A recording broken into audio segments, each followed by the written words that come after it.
1. This experience left me terrified after playing Pokemon Go. Note, I'm never going at night again. One day my friends wanted me to play Pokemon Go with them. I have to tell you that I'm no good at playing Pokemon. I was only level 5 at the time, and we went out to hunt down Pokemon around my small town. I left about 8 p.m. with 2 of my friends. We drove around grabbing Pokemon like everyone would do with the app. At around an hour in driving around, my friends and I took over gyms. My friend got a call from his mother to come home, so we left for his house. When we arrived, we got out of his car, and we went to a park about a mile away from my house. We went around the park on foot for about an hour and a half. And this is where my experience goes bad. It's about 10:45 p.m., so it's dark out, and my phone ran out of battery because I haven't charged it when I left my house. I told my friends that I had to go home, and asked if one of them could give me a ride. They told me they couldn't go, so I went walking. I left being mad at them for making me go with them, walking a mile away from my house, but it is my fault for going with them in the first place. As I was walking in the dark alone, I see people walking down the streets. I was relieved that there's people around, even though Pokemon Go is popular in my town. I kept walking down the sidewalk and came up ahead 2 roads that I didn't know existed at this point. I got lost and didn't know where my house was, so I kept walking straight. I took a left to a neighborhood and noticed an alley in the corner of my eye. There were bushes on the left side of the alley, so I started my way there. On my way walking, there was a strange noise next to the bushes. I stopped and thought to myself that an animal was there, so I kept walking. Then the noise became louder, so I stopped again for a second time. I took a glimpse around. I saw a black figure walking towards me, with his arm out, trying to grab me. It reminded me of those types of horror movies, and at that moment I ran. My heart starts racing, and I thought this was going to be the end of it for me, so I ran as fast as I could. I ran down the alley and down streets. I didn't dare look back. After becoming exhausted, I looked around me, and I noticed the area I was in. I was next to Ace Hardware, and I was close to my grandparents. I headed towards my grandparents' house because I was still far away from my house. I entered my grandparents, and I was greeted by my aunts. They asked, "What are you doing out at this hour?" I lied to them and said that I wanted to get my brother's longboard.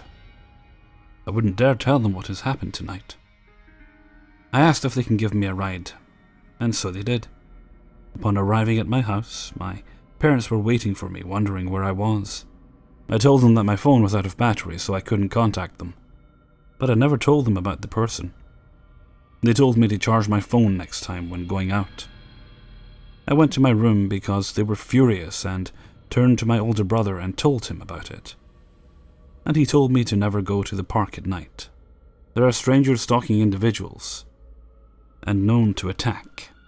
My experience left me in terror, and to those that go Pokemon Go hunting, don't go too far away from your place, and make sure to be aware of your surroundings.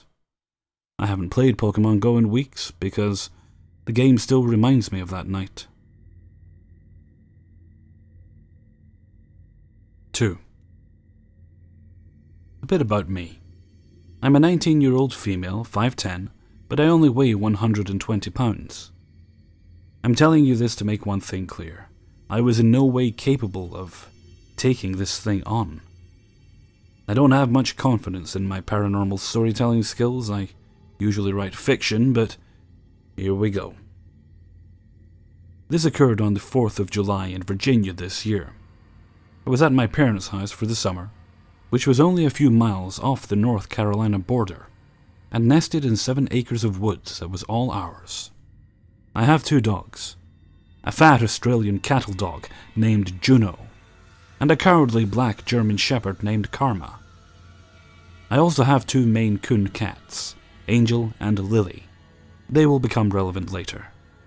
It was the 4th of July in America, which basically means it was the biggest party day of the year.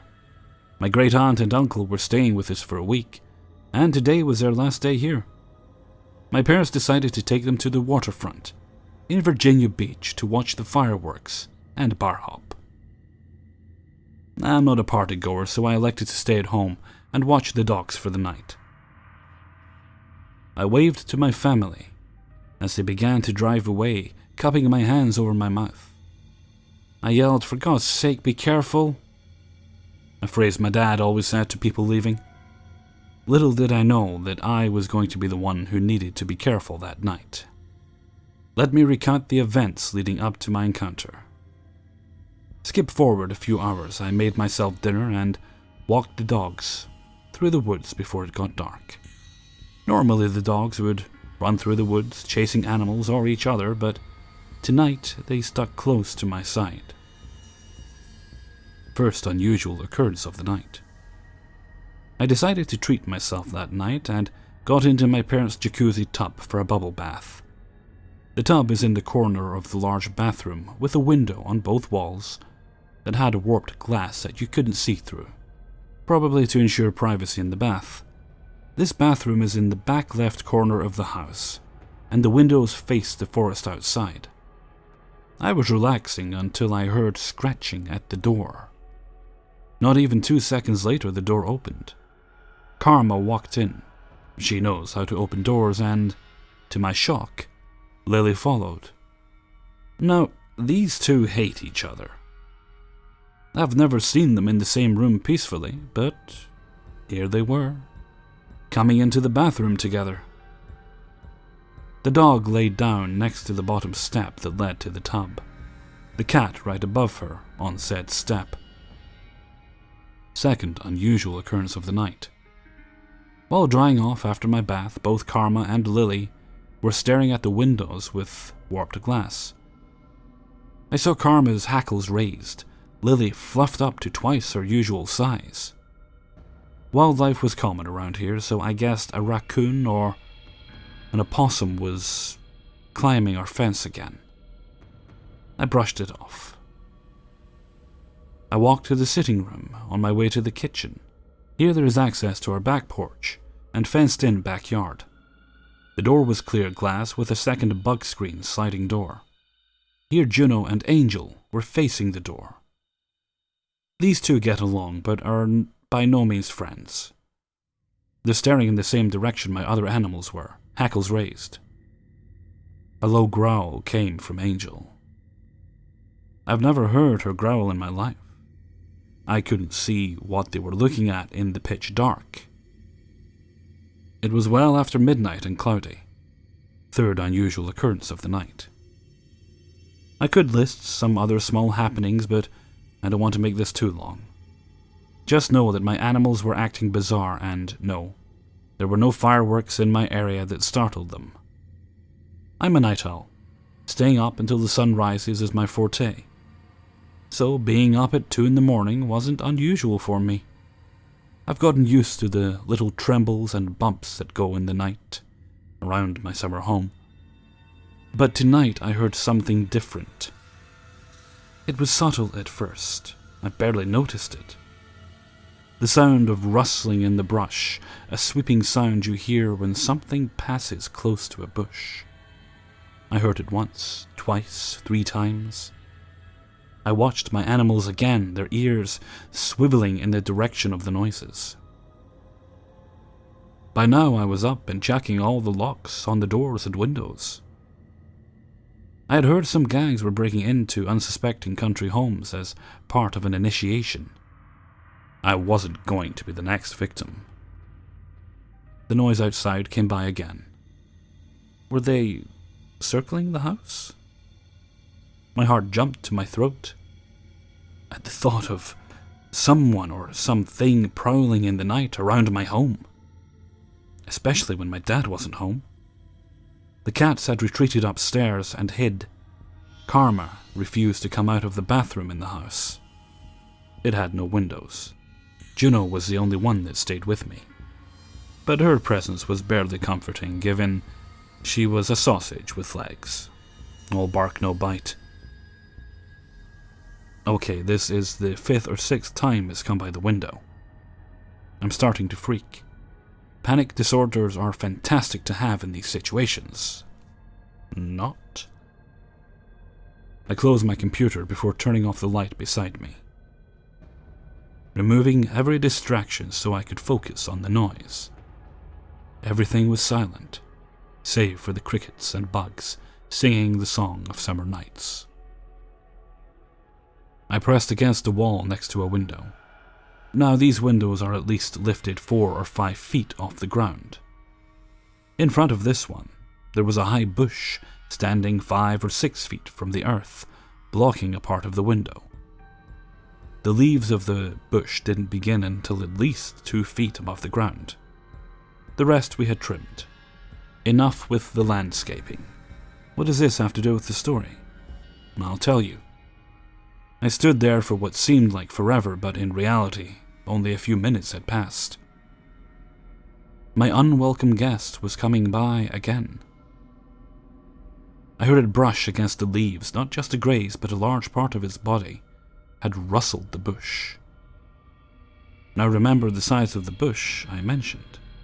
The leaves didn't begin until at least 2 feet up, and the bush was taller than the average person.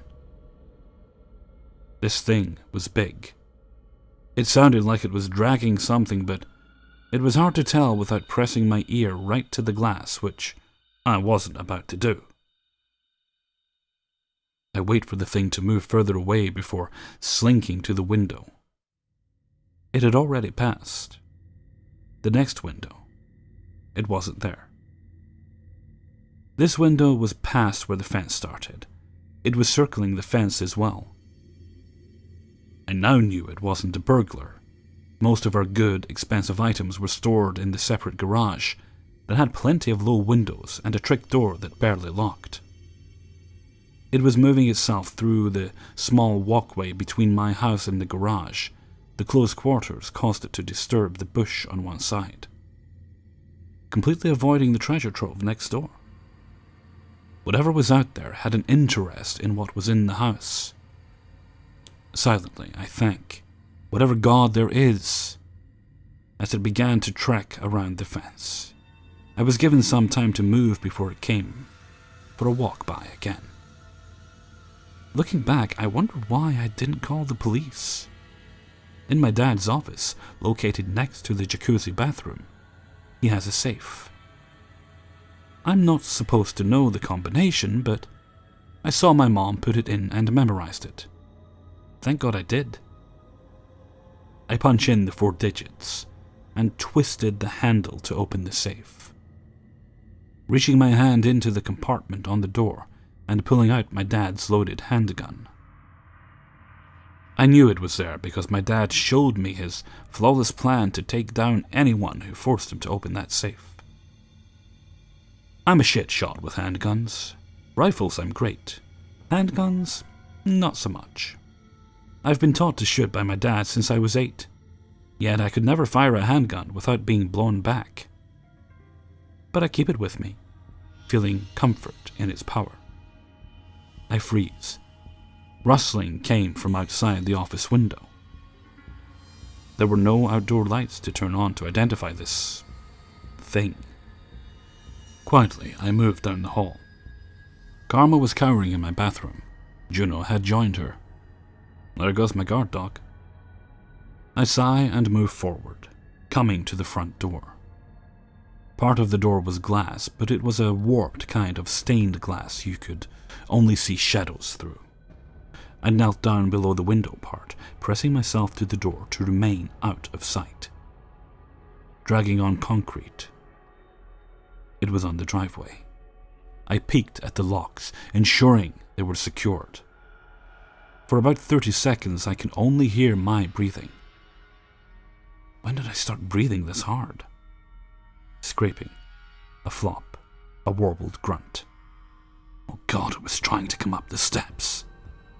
Whatever this thing was, it wasn't familiar with small brick steps. Anyone or anything with big feet had issues with those tiny stairs. My throat is dry. I wonder when I started crying. I hear it try again. This time it made it up further. Whether it was on 2 or 4 legs would determine how far it was from the door. But I didn't know. My gun sat, forgotten, on the ground as I listened.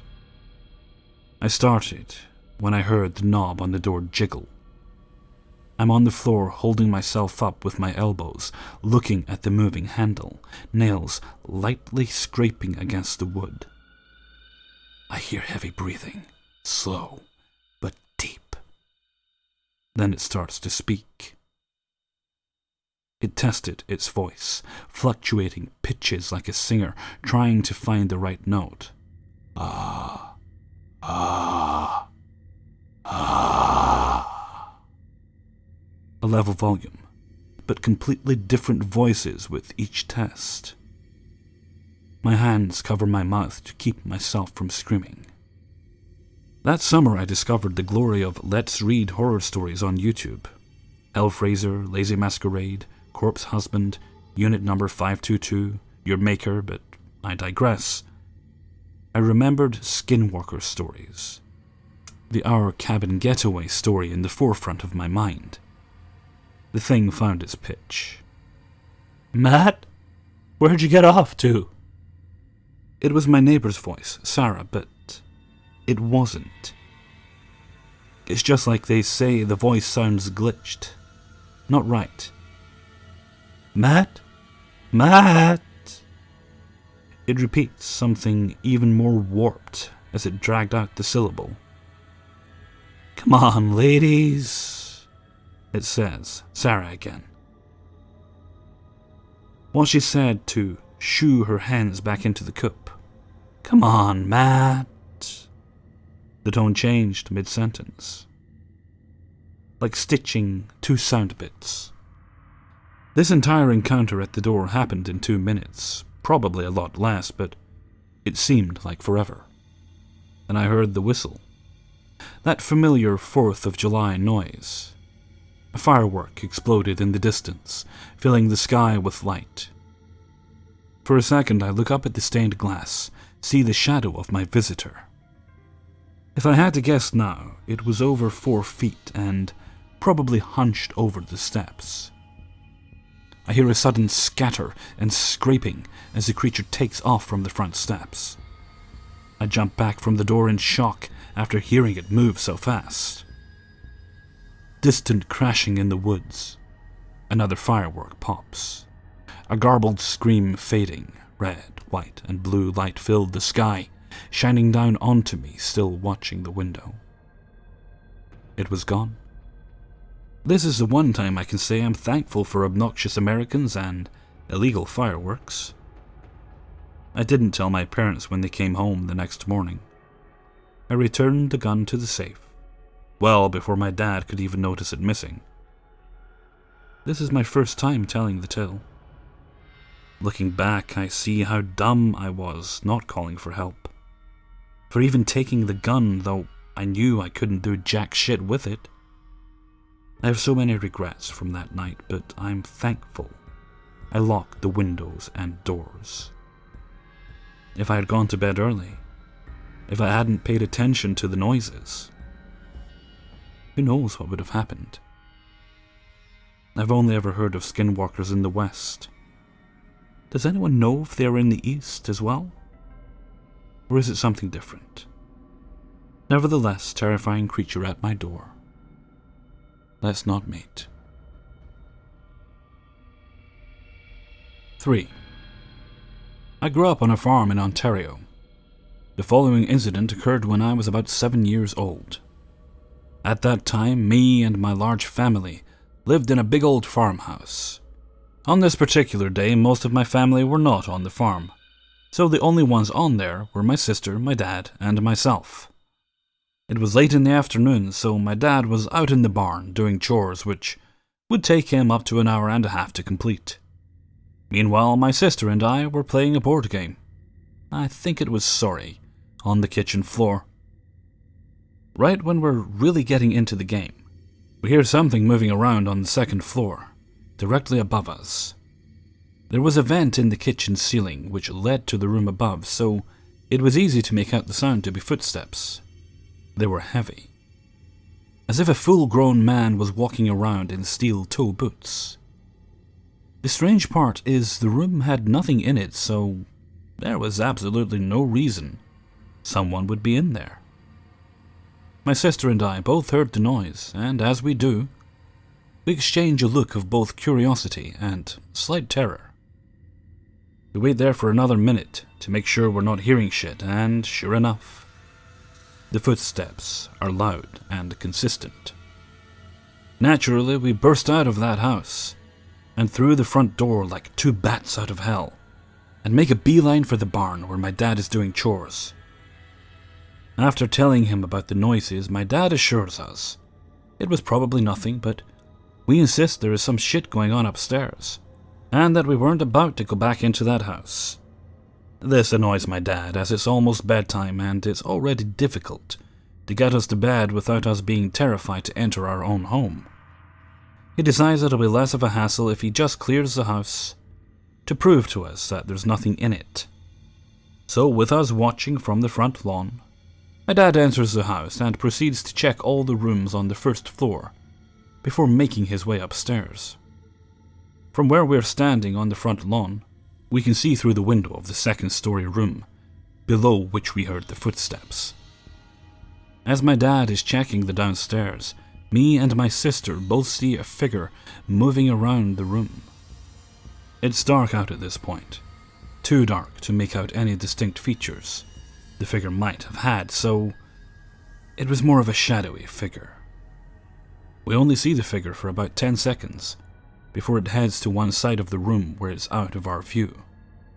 Not 5 seconds after losing sight of the figure, we see my dad open the room's one and only door, check it, and walk back out to clear the other rooms. As I said before, the room was empty, as in nothing but 4 walls and a roof empty. If there was a person in there, they would have had nowhere to hide when my dad entered the room. It's as if they vanished mere seconds before he turned the door handle. My dad cleared the rest of the house and comes back down to us on the front lawn. We frantically told him about the figure in the room, but he insists that there's no one in that room, or any other part of the house, and passes the figure and the footsteps off as our overactive 7- and 9-year-old imaginations. I had other similarly terrifying experiences in that house, but those are stories for another time. For the rest of the time we lived in that house, I had a hard time sleeping, and often had nightmares about shadowy figures like the one I saw that day.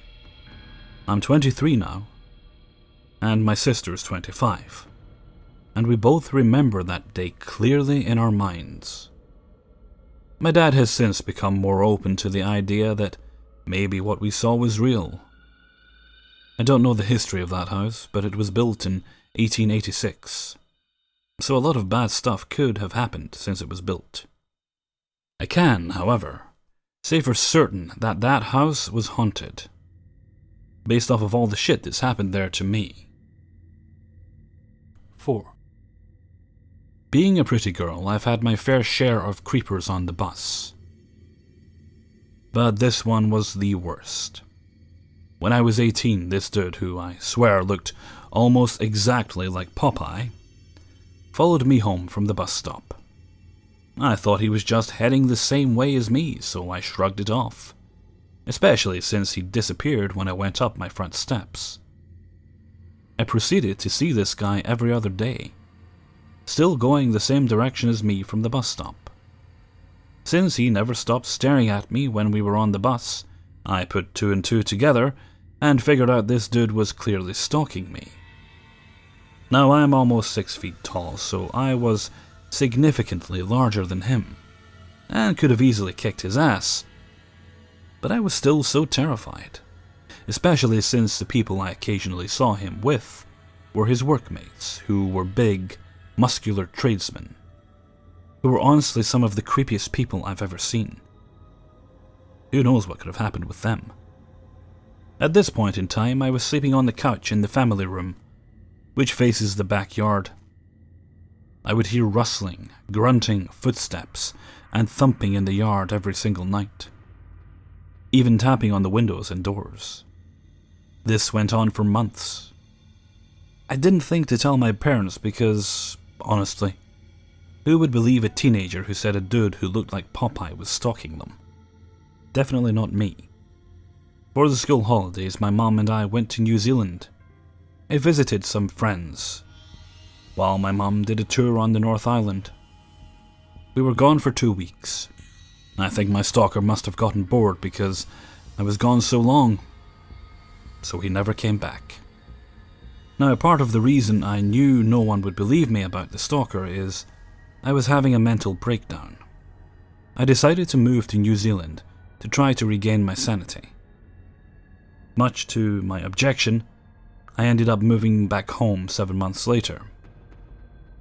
About a month or two after I came back, I took a bus to a mall across town. Little did I realize the stalker was on the bus. When I saw him get off, my heart sank. He'd spotted me, so he tried following me. Remembering I had a friend who worked at a store in the mall, I ran straight to him. He stayed with me for a bit, while I was trying so hard not to have a panic attack. I left immediately after. It's now 5 years later and I haven't seen him since. So happy I don't catch buses anymore. A few weeks ago, some adorable stray kittens decided to make a home in my yard. It got my dad and I talking about animals and stuff that have been in our yard. I decided to mention my stalker to him. He said he'd known the whole time. 5. Stories about the Hat Man during sleep paralysis, whilst dreaming or as an apparition are common. Or at least more common than I realized. I also thought it only happened to me. My experience is a bit different from everyone else's that I have read or heard so far. It all began one night of deep sleep and a vivid dream. I became lucid in the dream for the first time, and I began to experience this strange out-of-context dream. It was not a usual dream, as my dreams often reflected the horrors of waking life. Rampant violence and maltreatment were the norm. So when the dream that night was about a different experience, it woke me up in the dream. The dream sequence was this. For whatever reason, I was at the beach and I had a lot of people around me, mostly female, and we were doing beach activities such as volleyball. Immediately, I knew something was wrong because the content was suspect. The beach, volleyball, ladies. As I became aware I was in a dream, all faded into nothingness and oblivion. At first, I was walking a gravel road, which just got darker and darker, until all that surrounded me was darkness. The black void I was in had no ground anymore, and I was effectively paralyzed in the dream. I didn't struggle, and then I saw it. He came out of the darkest corner and was even darker than the abyss we were in. I made out his trench coat and a hat, but nothing more than that. He was in silhouette. It stared into my eyes and I into his. His were blood red. This is where my story takes a twist from most that I've come across. It, spoke to me. At the time I listened intently, yet the only thing I can remember that was said was the word at the end. You won't remember anything I've told you as soon as you stop hearing the sound of my voice. And as soon as he said that, I awoke. Years passed, but I never forgot. And after my encounter, I became and am to this day a lucid dreamer. Has anyone else spoken with this entity or had the entity speak to them? Hey everyone, Hellfreezer here, and thank you very much for listening to my latest Subscriber Stories video. Massive thanks to everyone who allowed me to use their stories. I appreciate you sending them in, taking the time. If you have a story you would like to send in, then just click where it says show more on this video. I'm pointing and you can't see, that's stupid of me. Click show more and scroll down to the bottom and you will see it there, King of the Cities at, I think it's Gmail it says. I forget Gmail, yeah, I think it's gmail.com. Now the reason it says that, if you're wondering, is because I couldn't get Hellfreezer when I first signed up with the whole YouTube Google shenanigans and things. Although I was obviously later able to change the channel name to Hellfreezer, which was good because I've been Hellfreezer online for many years, since the early 2000s, I think it was, when I first joined the IMDb. Though I hardly post on there anymore.